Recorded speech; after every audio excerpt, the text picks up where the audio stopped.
folks, my name is Tom Vassell and welcome to Crowdsurfing. This is a show that's going to be taking a look at fundraising, Kickstarter and Indiegogo, and specifically the board games and card games and board game and card game accessories that are on these channels. Now this is, in our channel, the Dice Tower, we talk about published games. These are games that are already out. We don't do a lot of previews of Kickstarters. We have a segment, a new segment, Suzanne, takes a look at Kickstarters that interest her and fundraising campaigns that interest her on Board Game Breakfast, but this whole show is going to be about that. We're going to publish this every other week or so, and we're just going to talk about different things. We have some guests who are going to come on and talk about specific games or principles of Kickstarter. Let's get started with some Kickstarter projects that I find interesting. So as I go through the different fundraising campaigns on Kickstarter, first there's these pizza dice. Now, I'm a sucker for dice. I like to look at dice and see dice. These are silk screen dice, which is almost a turnoff for me at this point. When you silk screen a dice, that basically means you're just printing on the die itself, and it's going to rub off pretty quickly. Also, these you roll, so you know what toppings to get. Thank you. I know what toppings to get. It's chicken, banana, peppers, and green peppers, onions, and pepperoni. But they also have different hit dice and monster dice and things, but this one doesn't impress me at all. Speaking of not impressing, but this one sure made me laugh out loud when I saw it, the splash hat. Now, there already is, some Hasbro things where you put a hat on and there's water in it and you turn a crank and then the water might pour out. My kids love it. But this one looks really dumb because you are essentially sticking a water balloon in this hat. Come on now. It's not going to fun, I'm sure. Then there's the Island of Dr. Necro, the second edition. Now this one looks glorious. It's probably going to fund. It's a cooperative game with really good graphic design, and you're combining your powers together to get off this island. And it said second edition, and I said, what? What is this? First edition, but there's no first edition on Kickstarter. Then I realized I played this game a long time ago and reviewed it and hated it. It was a cooperative game where essentially you turn things over and saw what happened.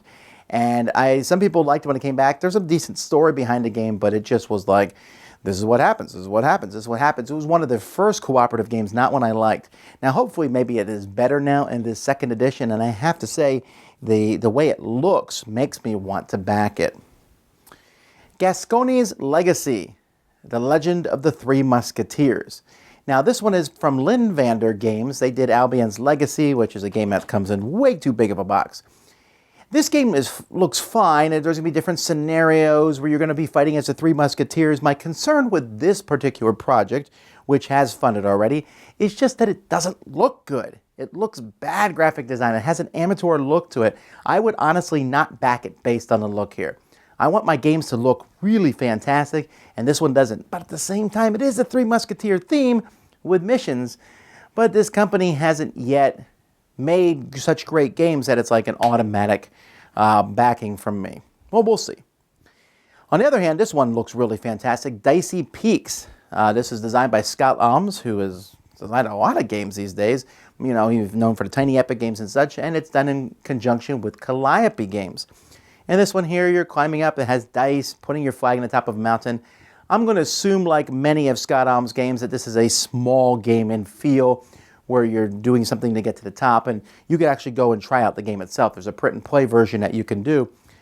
I'm a little concerned because Calliope Games a couple years ago did their Kickstarter project with games from great designers, and so you backed it and you got games, and 3 of them have come out this year, and 2 of the 3 I've played, and neither one was very good.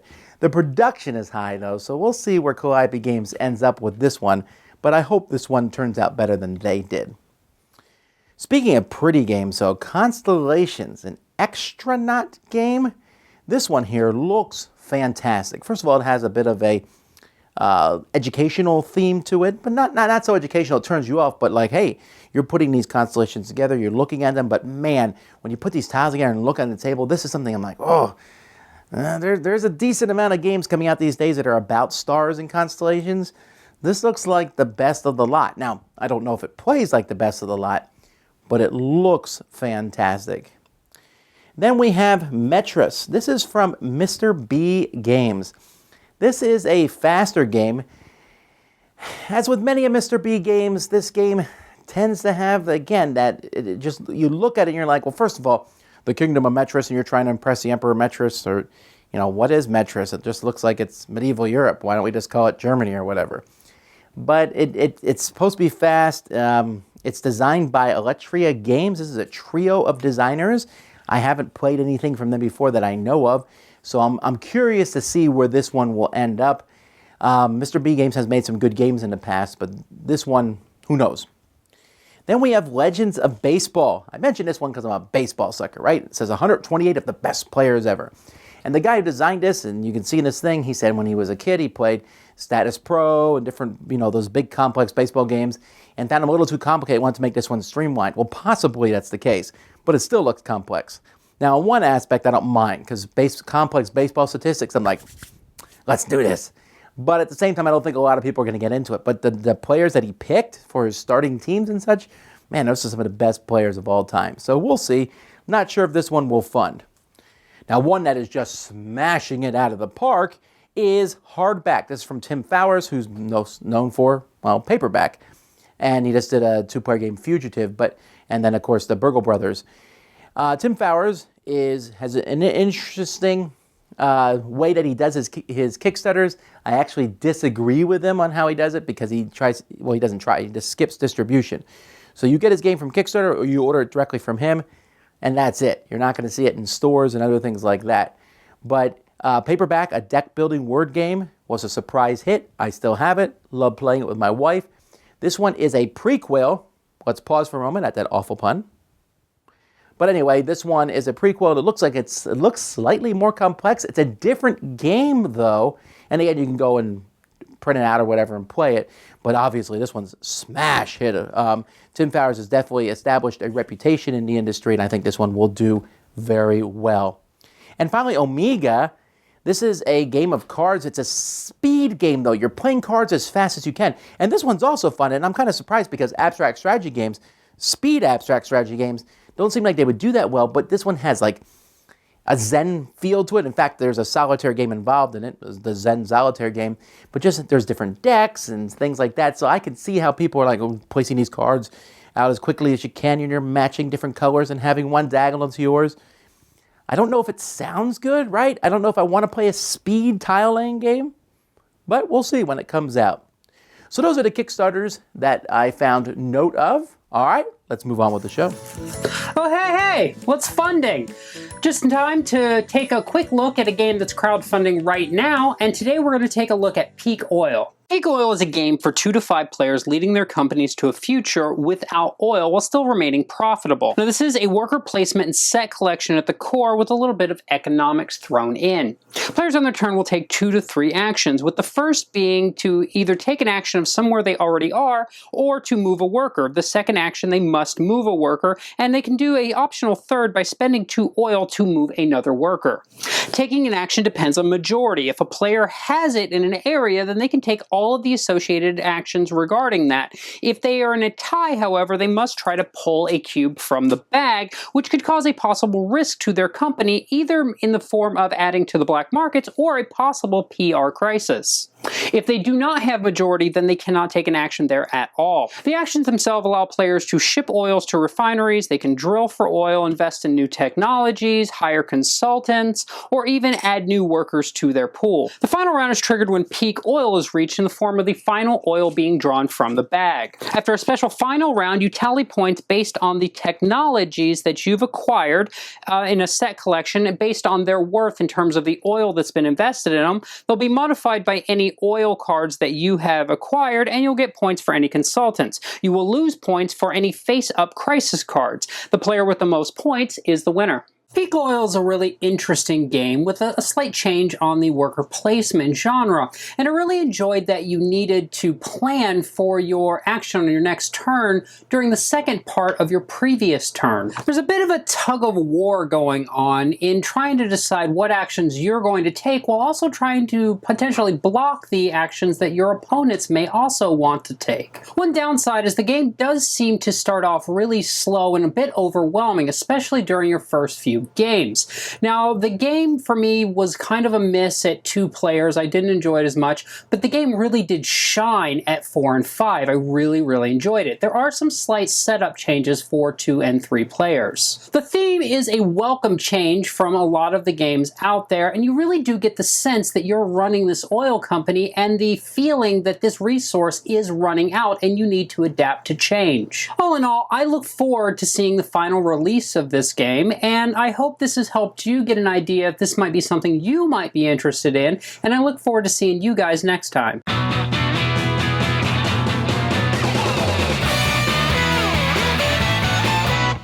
Hey everyone, Tracy the Gaming Maven here. Stefan, the games teacher. And we're here to talk about Kickstarters. So behind us we have some of our lovely collection that we've actually gotten from backing through Kickstarter.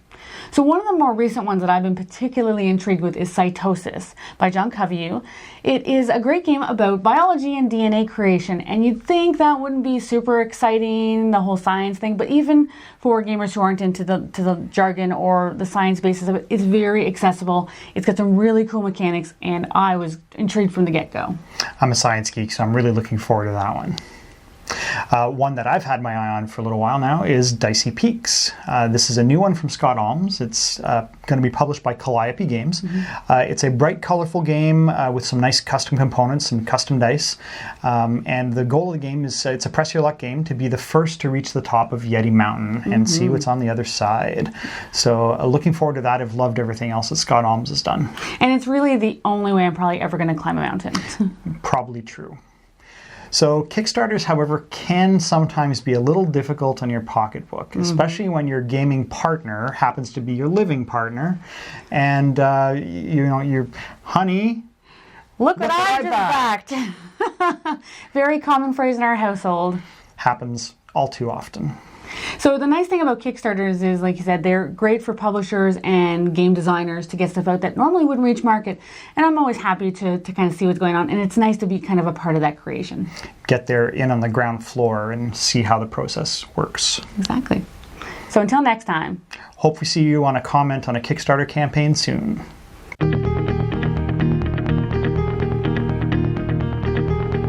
So each time we do this, I'm going to talk about something in Kickstarter or fundraising that I find interesting. So today I want to talk about Aeon's End 2nd Edition from Indie Boards and Cards.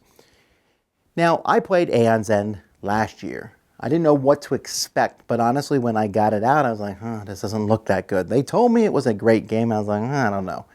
And I played it, and it was very fun.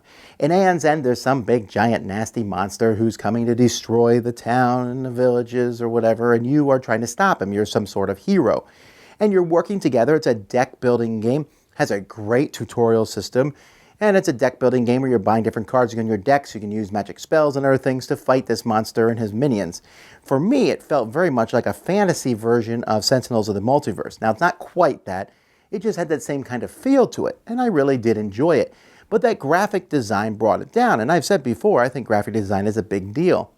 But what's interesting is that I was not the only one who said that, but instead of doubling down, and this is what I hate when publishers do, right? They double down on what they're going to do. They say, oh, well, this is really good stuff, No, they listen to the feedback, and the new graphic design is a phenomenal increase on the old one. The art on the old one was fine. It was the graphic design I had more of a problem with. But the new art I like better. Now, of course, some people won't, but art's subjective. But this new Aeon's End is smashing it right now. By the time you watch this, it's almost over. But it's a kind of game where I'm like, because before I liked it, but I didn't even consider keeping it. I didn't consider keeping it because it was a great game, but I didn't want a game like that on my shelves. It just didn't look that good. But the new one, when I get that one, I'll say, well, maybe this one I will keep on a shelf. That's serious. And that's how much the graphic design and presentation can matter to a game. And I don't think there's anything wrong that when you do graphic design and things, of course you want to try to do your best, but if you find that people have just a displeasure with it, I don't see that there's a problem with changing it. I know many people get irritated when second editions of things come out and they're like, oh man, what about my first edition? Well, first of all, the second edition never invalidates your first one. No one comes and takes your first one and throws it in the garbage. But secondly, you had fun with that too, right? But thirdly, I don't see why a company would not try to improve. So I have to applaud Indie Boards and Cards here for listening to the feedback and changing it. Now this game, which was a great game anyway, now has a great look about it, and that combination, I think, is why it's being so successful there. All right, well, that's what I think. Let's keep going.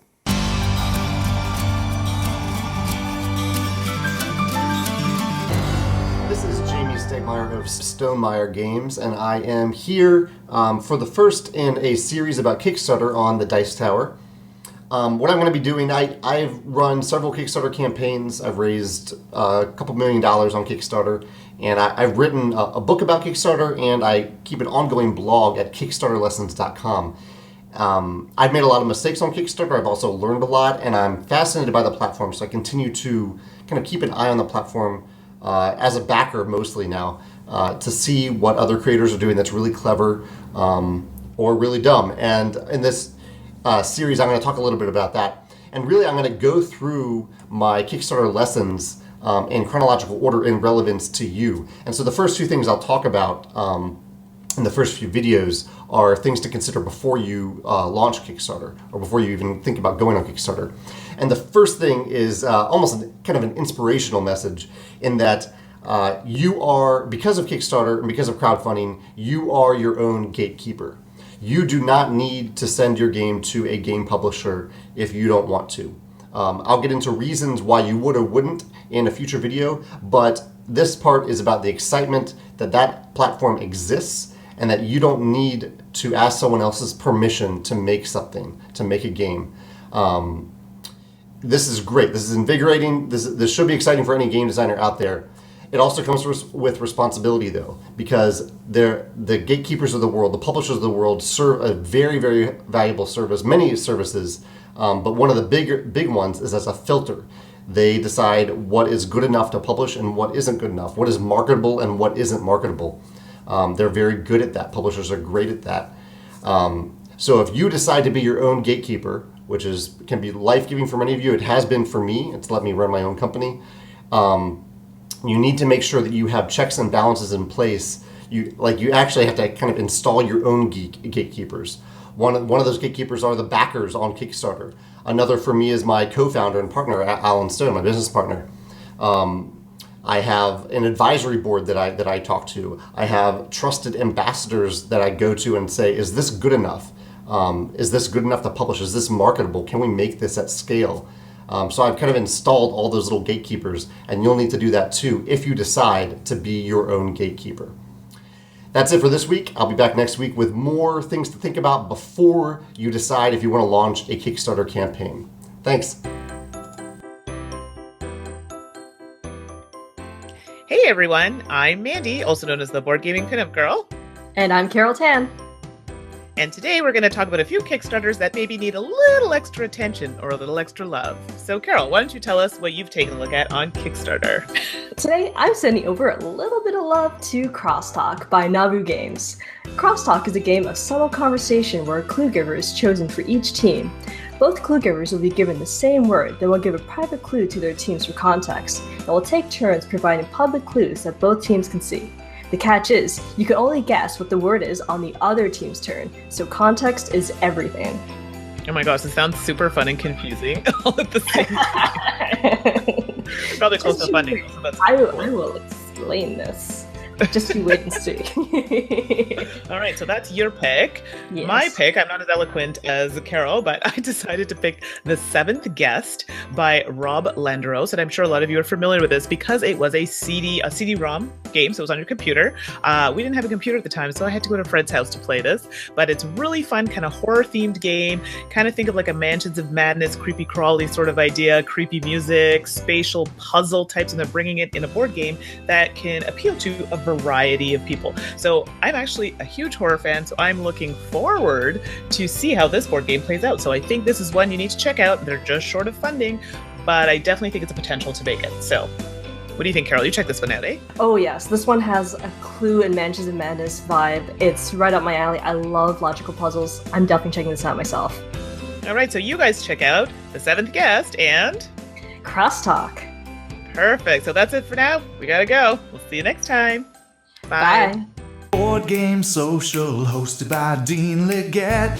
Greetings everyone and welcome to Kickstart Your Collection, hosted by Board Game Social. My name is Dean, and in this segment we take a look at Kickstarter games or crowdfunding games that you can actually get your hands on. Maybe you haven't dipped your toe into the crowdfunding waters because you don't want to tie up your money, or maybe you're afraid that the game will never fund, or maybe you're afraid that it'll fund and it'll never get shipped. Well, no worries here, because in these segments, these are all games that have funded, they're all games that have successfully shipped to their backers, and you can get your hands on them if you want to. Alien Nation is a card drafting game. Each player is going to start the game out with 9 cards in their hand. They're going to select one to keep and they're going to pass it around. Typical card drafting. So everyone's going to end up with 9 cards. You're then going to take turns. You can either play a card around your own son, or you can play a card around one of the other player's sons. Some of the cards are going to give you positive points. Some of the cards are going to give you negative points, which is why you may want to play them over at someone else's son.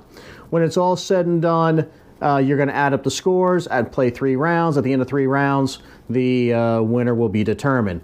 That's a very brief overview of the game. The key here is that you can get your hands on this game for, I believe, $20.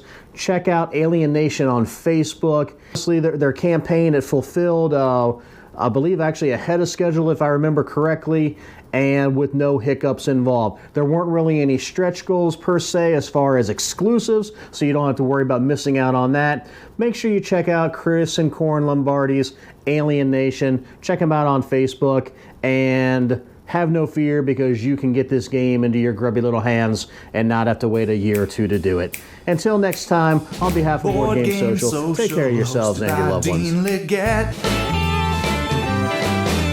All right, folks, well, thanks so much for watching. I know that this is still kind of a new thing for everybody, right? We're still not sure how this show is going to come together. I hope you enjoyed the first one. Got to look into different things from Kickstarter. Either way, I hope to see you guys. There's lots of other things on our channel for you to check out. Don't forget, Suzanne also talks about Kickstarter each week on Board Game Breakfast. Anyway, until next time, I'm Tom Bassel, and you've been watching Crowd Surfing.